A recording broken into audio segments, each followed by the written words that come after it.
Hello everyone, my name is Daniel Cottrill. For this project, I decided to do the 2020 Milwaukee Bucks.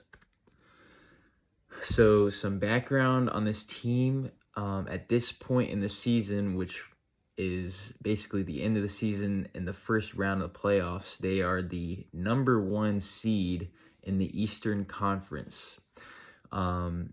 They had a record of 56 wins and 17 losses. Now, if you add that up, that is only 73 games.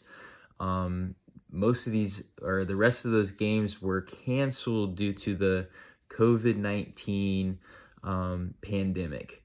So during this time, they were playing in the bubble, or what they call the bubble, which had all the NBA teams brought into this hotel resort in Orlando, where they were all scrambled and put together and basically lived in the hotel all together, but all separated from each other because of the pandemic going on.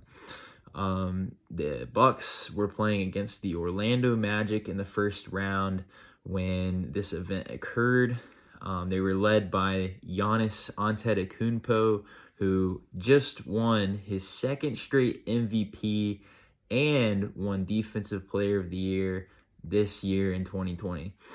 Like I said, it was during this time they were playing in the bubble, which basically was just the NBA solution to finishing the NBA season. And this event occurred on August 26th, 2020. So the Milwaukee Bucks, to display their activism, refused to play a playoff game against the Orlando Magic. This protest was in response to the police shooting of a black man named Jacob Blake in Wisconsin. The Bucks' action initiated more protests in the NBA and caused many other NBA playoff games to be, or not many, but all of them to be postponed.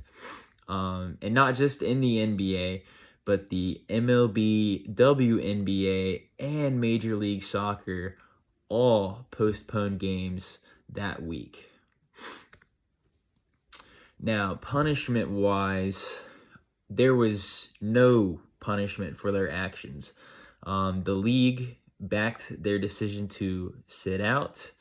They postponed the games instead of causing a forfeit or issue fines. Now, the NBA could have caused the Bucks to forfeit that game, but they decided that they would just postpone.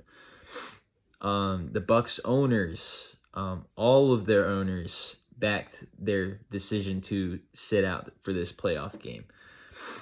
And then, of course, other professional leagues followed the Bucks' lead and supported everything they were doing. The only backlash that they faced were just a few fans who basically just did not want politics to be mixed with sports. Now, were there any constitutional rights violated? I do not believe that there were any constitutional rights violated. The Bucks did not violate any rights, or the NBA. All the actions that took place were taken well. No fines and no disciplinary actions were put into action.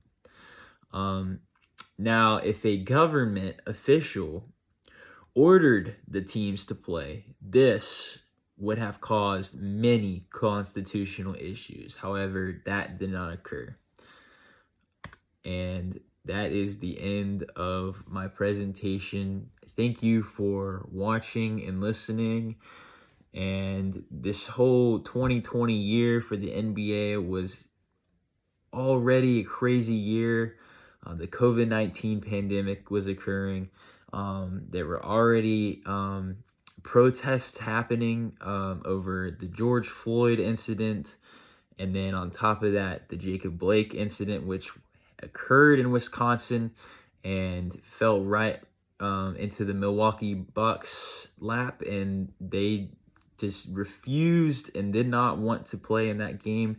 They did not believe that the NBA was taking enough action. They didn't believe that the shirts that they wore or the court displays just were not enough, and they decided that they needed to take actions into their own hands and lead a strike that everybody would see.